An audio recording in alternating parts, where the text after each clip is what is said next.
We're talking about women as the architects shaping Africa's commerce. So many great things women are doing. We've all heard about the promise of the AfCFTA, but I think the penultimate question is, can we do it without the engine? Can we do it without the heartbeat? Women are the heartbeat of trade across Africa. Mm-hmm. So today's about a showcase. You get a glimpse of the huge ventures women in Africa are undertaking. And we ask ourselves this question: what if we did more? What if we conspired to actually make it work? And so I'm joined first by Claudia. Claudia runs Glitz and Africa Fashion Week. She's done it for 11 years. And Claudia, because you're in the Fashion Week, you are really well positioned to tell us about the fashion industry, clothing, textiles, garments, and everything around that. What are you seeing, and where is it going? Thank you very much for the question, and thank you for the platform. I think Africa Fashion is unstoppable. I think the theme really go with where we're heading towards as a continent, and when it comes to fashion and when it comes to women in that industry. Fashion has always been part of our DNA. I mean, look at the colors. It's always been part of our DNA. It's really what's drive our culture. And I was saying to a friend that there's no home that doesn't have a sewing machine in Africa. If your mother doesn't have one, your auntie would have one, your sister would have one. So it's something that we grew around it. And to be working in this industry for over 10 years, 11 years, with hundreds of women, I have seen tremendous growth. And with very little, what the industry is doing with basically nothing or little would, surprise a lot of people. But I will say that there's so much that has to be done when it comes to infrastructure, when it comes to education, because, for instance, in Ghana, we probably have one university that's made like a fashion, gone from a higher diploma to now I think it's a degree. But we don't have universities that have built fashion as a program into their courses, which to me is for an industry that is growing. It's the second biggest, largest industry in Africa when you take agriculture. So if we don't have them as an education program in our universities as first degree, then it shows, the vision of where we're going, like we're really behind.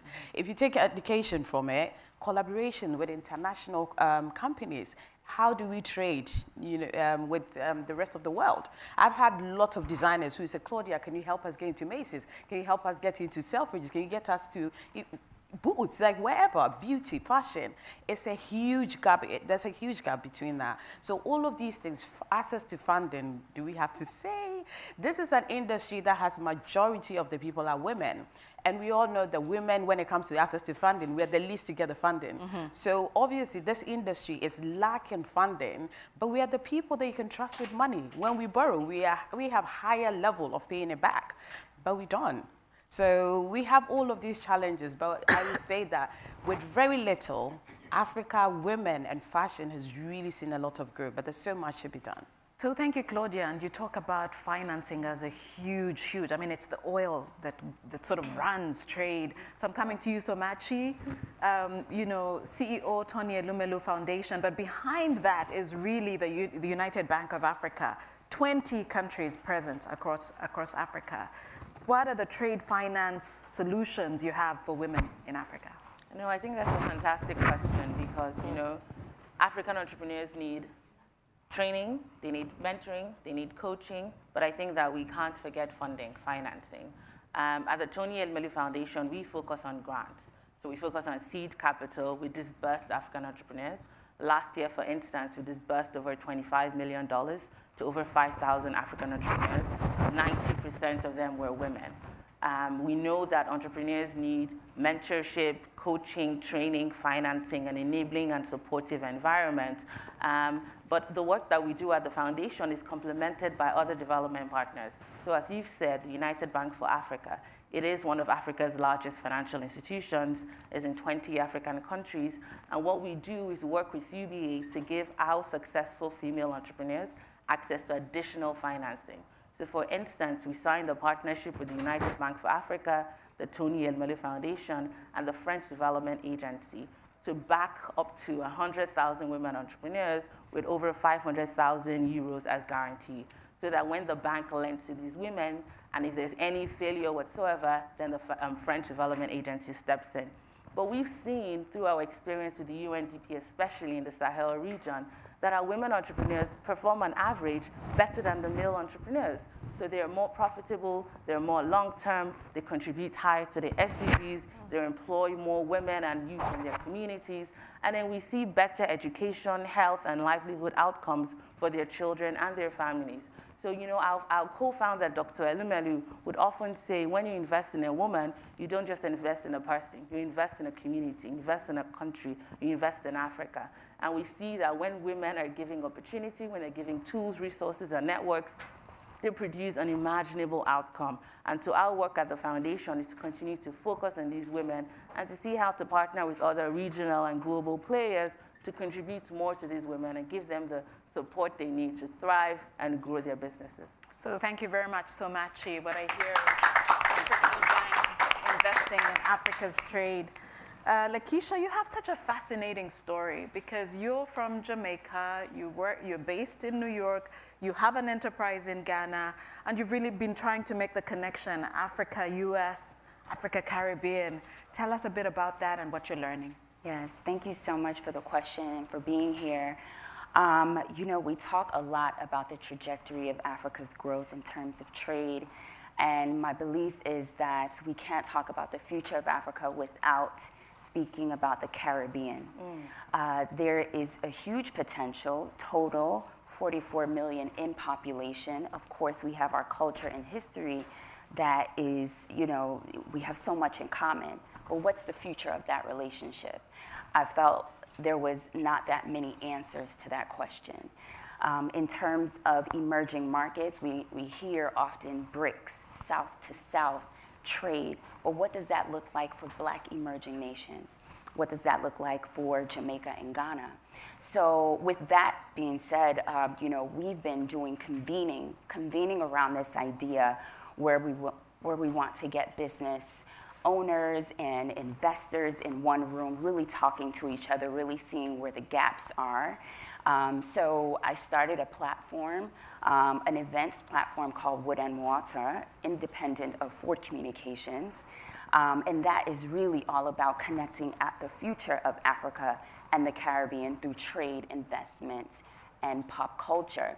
So through that convening is where one of my favorite case studies came up. There's a beauty company from Jamaica, Sephora. She literally flew over to Ghana to attend Wood and Water last year in Accra and was able to connect on the continent with different distributors. There's Kenya, there was someone in Tanzania, but I think Kenya was the one that really stuck. She's looking at Nigeria, but literally being able to touch the continent, connect through this event and really connect with other distributors and people who are interested in doing business. You know, we're seeing this happen despite not having the structures in place. We're still doing it. Thank you very much, Lakeisha. Ahunna, you are passionate about women in trade, and this year, April, you launched together with the Secretary General of the AFCFTA Secretariat an initiative called Her AFCFTA. What drove you there, and what's UNDP's stake in this? Thank you, Joy. You know, growing up, my vision, my concept of the market, the image of the market for me has always been the image of a woman. And in Nigeria, we have this thing about the market woman. And I've always been inspired. I'm fascinated by this concept of the market woman. You grow up with the fear in your mind of confronting the market woman. It's a power, it's a force. And you know this gele that I'm wearing, I wear today in honor of market women.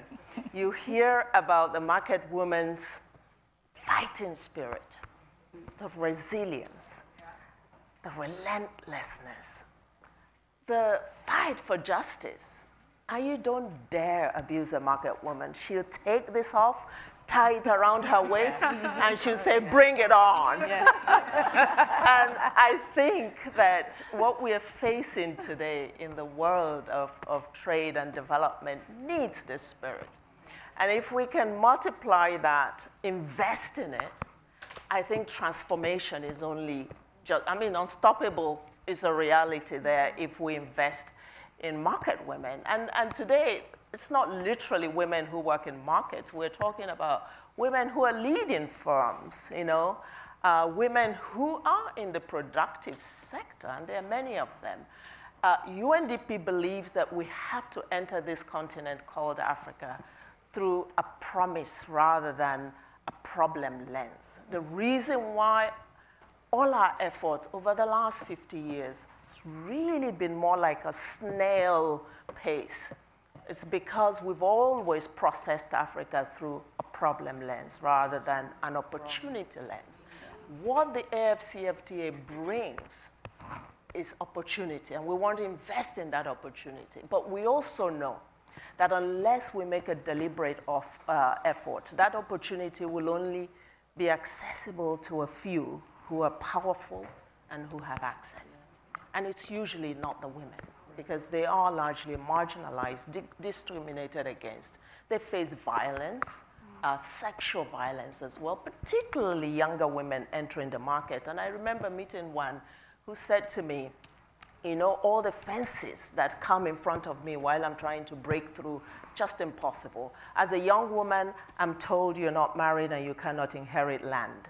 Therefore, you cannot be productive with those kinds of assets. And then she says, I go to the banks, and I'm sure UBA does it differently and TEF. Differently. They tell me, what's the collateral? You don't have any land, you don't have anything to show, and you're not married, and tomorrow you're gonna leave that business and go get married, so we don't trust you. So no financing.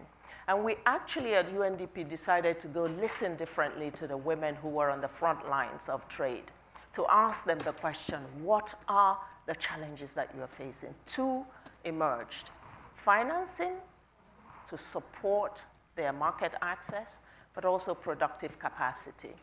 And we have been working with the Secretariat to really make sure that this protocol on women and youth related to the AFCFTA is adopted by the African Union, so that we will be able to turbocharge the export readiness of women, which is critical for prosperity to happen and for the AFCFTA to be successful, quite frankly. So market women, Unite. get your gilly on. Indeed, indeed. We're running out of time, so I just want to come to the audience for one reflection, and I'm going to come to Afua. Afua, you ran this, platform that has 1 million women. Where do we go from here? Take 30 seconds so she can take 30 seconds too. Afua. Hello, everyone. Wonderful to be with you. I'm the founder of She Leads Africa, a global platform for young African women. And we hear the statistic that Africa has the highest proportion of women entrepreneurs. But I hope that as we move forward, we think about the proportion of women who have the strongest businesses, that are leaving legacies that are sustainable. So I challenge companies to look at their supply chains and how do we ensure that women are integrated into that.